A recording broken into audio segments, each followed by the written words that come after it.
So let's go ahead and jump right into this one because this one has a lot of moving parts. First off, the Democrat strategy backfiring badly. You see, they believe that they will be able to use the socialist wing of their party to energize their base without allowing it to take control of their party. But not so fast, because now you have CNN's latest polling finding out that 1 out of every 3 Democratic aligned voters identifies as a Democratic socialist. And listen, this whole socialism thing didn't just become popular inside the party because you had everyone starting to read Karl Marx. It happened because establishment Democrats refused to offer a legitimate plan beyond blaming Trump. Trump bad, Trump, we must stop. You know, Hakeem Jeffries, Chuck Schumer, that's their whole thing. That's the only thing they have. And then the Democratic Socialists swooped in, promised that they would make everything better, that they would take from the rich and give to people who don't want to work, open the borders, defund the police, and massively expand government programs. And so now you literally have Democrats giving up and dropping out of primary races in places like Wisconsin, where Democratic Socialist Francesca Hong appears positioned to win the party's nomination now. But herein lies the problem. According to the Washington Post, a majority of voters who identify as neither Democrats nor Republicans want nothing to do with socialism. And so that puts the Democrat Party in serious trouble. And it's also why now you have these so-called Democratic Socialists, I call it sanitized communism, attempting to distance themselves, especially in these purple states like Abdul El Sayed in Michigan and the aforementioned Francesca Hong in Wisconsin, who's running for governor. They are trying to push themselves or, slightly back away from those socialist labels so they don't appear as radical in a general election. But the problem with that, you can't erase the internet. Once you have embraced those positions, made those statements, and built your political identity around that movement, it's already out there for everyone to see. And so we got to go ahead and break it all down. As always, make sure you smash that thumbs up button. If you are enjoying the content, that's the best way you can let me know. For more, subscribe to the channel. Shout out to everybody who watches to the end. I appreciate every single one of you. Let's go ahead and jump and start right here. There are some very disturbing signs on the horizon. A new CNN poll is revealing 1 in 3 Democrats identify themselves now as a socialist. And independent journalist Nick Shirley found voters are embracing the label, too. What do you think about the rise of communism? The DSA is very prominent nowadays. I think it's a good thing. I mean, you're in the home of democratic socialists in Greenwich Village. This is where it began and where it's thrived. I hope it spreads through the country. I can tell you those are not communist ideas, right? Those ideas can belong to a social justice agenda or a left liberal agenda, but I wouldn't describe those as communist.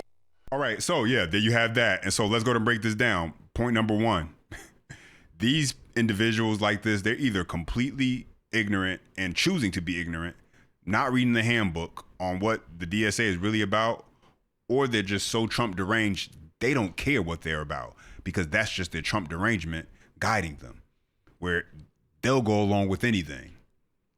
I think we move beyond just a few social programs when you start talking about creating open borders for all, allowing illegal immigrants to remain in this country and giving them citizenship, abolishing the Senate, restructuring the Supreme Court, changing the presidency as we know it, abolishing ICE, defunding the police. I mean, when you start talking about these things, that's beyond just a few social programs. But let's go ahead and jump into the next clip, ladies and gentlemen, where they break down the demographics. And we've kind of dug into this a little bit. The demographics of the Democrat Socialists and why it will become an issue come the general election. And so go ahead and check this out. There are legitimate conversations happening of, okay, as much as the base and Democrats are identifying as Democratic Socialists, what does that mean when we are also trying to appeal to independents in 2028? What kind of Democratic candidate is going to come forward in the next election? So it is causing trouble, obviously. And there are a lot of concerns, especially like when we talk about Michigan, whether it's the Senate race or even some House races. If these more leftist candidates do pull ahead, they're going to have trouble in the general election. And Nia, just look at this now because we put it back on the screen, and I think it takes a moment to sort of digest any poll number, but especially this. This is showing that about a third of self-identifying Democrats or Democratic leaners identify as Democratic socialists? Yeah, listen, and I think if you look, at some of these races, one of the things we're also seeing is there's sort of a generational breakdown. There's a sort of a class stratification as well as a racial stratification as well. Older, traditional Democrats, black voters, they're not among this group that are calling themselves socialists or even particularly progressive. So you are seeing these tensions in some of these races, and in a lot of these races, even though in Michigan, Abdul El-Sayed is not a Democratic socialist, he's more of a progressive, but you see in these other races, Mandani in New York, obviously, they're winning, not with traditionally, Democratic voters, not with black voters, but with younger, with whiter and more college-educated voters. And so let's go and break that down. Number one, correction. The Abdul El-Sayed guy that she mentioned out of Michigan who's running for Senate for the Democrat Party, he is absolutely a socialist. Democrat socialist, however they want to brand themselves nowadays. He is that. It's just that he's in Michigan. Michigan is a purple state. It's a swing state. You can go either way. And so being far left there isn't going to play the same way it does in New York. And so he's trying to distance himself now that he's secured the nomination basically for the Democrat Party to try and position himself better in a general election against the Republican, because all that becomes is ammo for the Republican Party to use against him, which is the same thing that you have going on in Wisconsin, which we're going to get into momentarily with the governor's race. She's attempting to do the same thing, distance herself from the Democratic Socialists. Yeah, but you know what? This is not rocket science to figure out how the Democrats ended up here. They ended up here because they were not offering anything of substance to voters in their party. The Democrat Socialists came in and they appealed to a certain section of the Democrat Party, as you just heard, a majority of whom are white, college educated, that sort of thing. And the liberal whites, and they sold them a dream. They sold them this idea that the reason why you suck at life isn't because you chose to go to college and major in some pointless degree. The reason why you suck at life is because those who have already become successful are stopping you. And government should step in and do something about it. That was the sale. Which brings us to this next part, ladies and gentlemen, which is why you now have these voters who identify as Democratic Socialists then voting for candidates like this Francesca Wong, who is running for governor in Wisconsin and is likely to win a nomination, as you can see right here. And so take a listen to this. What do we see? We've seen those Democratic Socialists really thrive in big urban areas, right?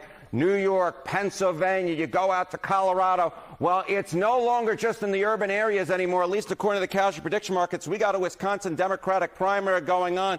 We got Hong, who is running, who is now, in my opinion, the clear favorite to win that Democratic nomination. She's a Democratic socialist. Her chances up like a rocket. On June 30th, it was just 41%. Now a 96% chance to be the Democratic nominee in Wisconsin, a Democratic socialist, according to the casualty prediction markets. So this is not just happening now in New York, Philadelphia, Denver. It looks to me like it's going to be happening in a place like Wisconsin, which of course is a very purple state. What do we? Yeah, so there you have that. And at this point, no one can say for certain that the Democrats are going to have that blue wave that they were pretty much banking on. That should have been a layup. I mean, historically speaking, this should be the Democrats' midterm. And listen, me being completely fair, we can be very critical of what Republicans have done. I mean, look what's going on right now with the SAVE Act. And so there are many Americans, and we've gone over this, who are disappointed and are upset because they feel like Republicans aren't doing enough, especially when you consider the fact that people will look and see that they control the presidency, the Senate, and the House. Now, listen, if you follow long enough, you understand that the numbers with the votes is not easy as it sounds, but for the casual person who's out there and just thinking about, hey, these people aren't getting it done, they're not going to look as deeply into the numbers of, well, you need X amount of votes, and it's not like they have an overwhelming majority, they have a slight majority. None of that matters to the average everyday voter. They're looking at it very cut and dry. These people aren't getting it done. And so does that motivate them to then go out and vote for Republican down the ballot, or does that keep them at home? And does that also send out Democrats who say, hey, this may not be the person I want, but I don't like what's going on, so I'm going to vote for the other side just because I don't like what's going on? You see, I mean, you know, people who are heavily involved in politics, they look at it and they know all the ins and outs of it. But for the average person who this is just a very small snippet of their day, of their life, it's far more simple. It's far more cut and dry on what's going to drive them out to the polls versus not drive them out to the polls, what's going to make them vote for a candidate versus what's not going to make them vote for a candidate. And for the Democrats, they had it pretty much sealed up, and they've done a bunch of things as far as giving it away with this whole socialist idea that they decided to run with a while back that got out of hand, got out of control. And now they don't know what it's going to do. They can't predict what's going to come from it. And a big reason for that is because they have candidates like a Francisca Hong, the Democratic Socialist, who's now trying to distance herself and walk a few things back. And so after going all in on the socialist talking points and agenda to get her to the dance, now she wants to kind of push herself a little bit away, create a little bit of distance, because Wisconsin is a purple state. Not going to fly with all this far left. It can go either way. Much like Michigan, when we were talking about Abdul El Said, he's trying to do the same thing, talking about how he's not a socialist. Oh, you just got endorsed by Bernie Sanders, AOC. You're doing campaigns with Hassan Piker, but that's not you. All right, we believe you. And so Francisca Hong falls into that same boat of the Democratic Socialists, who's now trying to play to the middle a little bit. Slowly, you're trying to see her edge to the middle and taking back her words that she's put out there multiple times. And in this Fox News interview, she attempts to do so. And all it creates is a bit of a situation where she sounds like, yeah, she's contradicting herself. But take a listen. And even yesterday, it looks like you will be the nominee, as another one of your closest competitors, who is even far behind you, has dropped out of the race. Is there anything in that list of what you told Hassan Piker that you disavow now? No. Okay. Is there anything in the DSA platform that you disagree with? Yes. Okay. What would that be? Abolishing the Senate. I believe it's nonsensical and non-practical at this time. Okay, would you abolish the Supreme Court? No. I believe in checks and balances. Okay. I'm gonna need a little bit more than just a yes or no. It's nonsensical to get rid of the Senate. No, the Supreme Court needed for checks and balances. I need more than that. You believed in these things. You championed these things. You stood by these very ludicrous statements, and now suddenly, because you're staring down a general election against a Republican candidate who will be able to use that as ammo, now suddenly you have this change of heart. I need more than just a simple yes, no, it's nonsensical. Why have you changed your mind? Why suddenly are you no longer in a line with things that are very specific in the DSA handbook that you are a member of? That's what we need to know. But, I think we all know the answer to that question, right? It's become convenient at this point for her to switch up and say that none of those things she stands by anymore. But let's continue. And I know that you've bristled a little bit about anyone pointing out previous things that you have said, but I just want to show everybody on the board here. This is some of your far left posts. I would say they're pretty far left, right? It's, for example, you say abolish the Senate. You want ICE out of Wisconsin. I understand the abolishing ICE is something you probably still want, but you also said to defund the police 4 times. And you want to defund the police as a first step towards abolishing the police. Now, President Trump won Wisconsin twice. It is the ultimate purple state. I set my novel there for a reason. It is the place where you have to have the most appeal to both sides or to independent voters. Why shouldn't people take you at your word when you say that you want to defund the police and go towards abolishing it? Dana, first of all, I have to say thank you so much for featuring my home state in your novel. And I You're believe welcome. that as a democratic socialist, what that means is that I would like to put working class people first over How mega does defunding the corporations police put or working class people first? I mean, I think that well, you're about to enter into a general election, likely with Tom Tiffany, the Republican.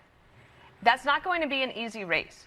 It's going to be very easy for people to put up on the board and say, you said abolish the Senate, defund the police, abolish the police.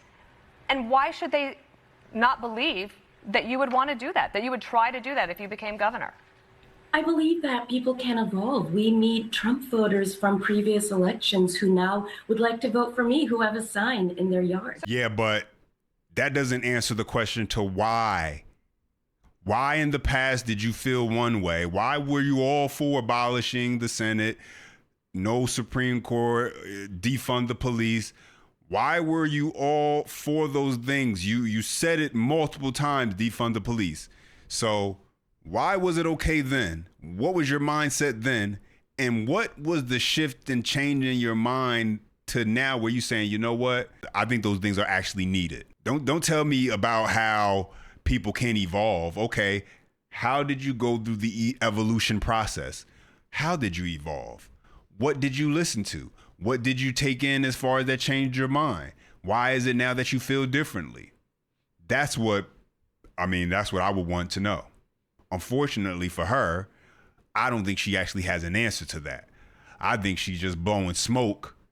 And it's just something she's saying right now because she realizes she doesn't want to come off like a left-wing lunatic in a swing state like Wisconsin that goes right down the middle, basically. And you can't really be too far left or too far right if you want to win there. So who needs to believe evolve, that the voter the or governor you? cannot defund the police, and I won't defund the police. So but you I have will evolved. invest in the things we know prevent crime, like getting guns off of our street, making sure there is victims for justice, that there are, places where our kids can go after school and thrive. We can't be tough on causes. We have to be tough on causes if we would like to be tough on crime. And as governor, I cannot defund the police, and I've reminded folks that I won't defund the police. Okay. Well, that will be it'll be something that your opponent brings up. Here's a poll from Marquette. Always a good poll. This is Tom Tiffany up at 43-40 if you put you two up together. He also has quite a fundraising advantage, but I would say that the DSA candidates have a lot of volunteerism. Do you welcome the DSA endorsement and or volunteers to help on your campaign?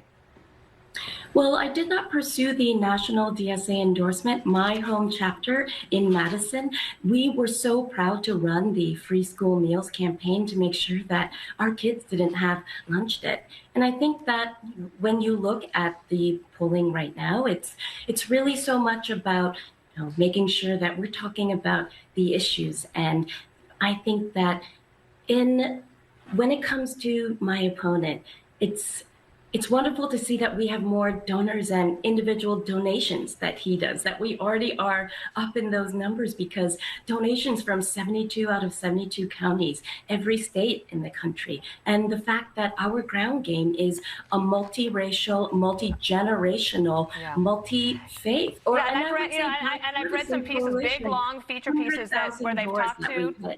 I just want to compliment you.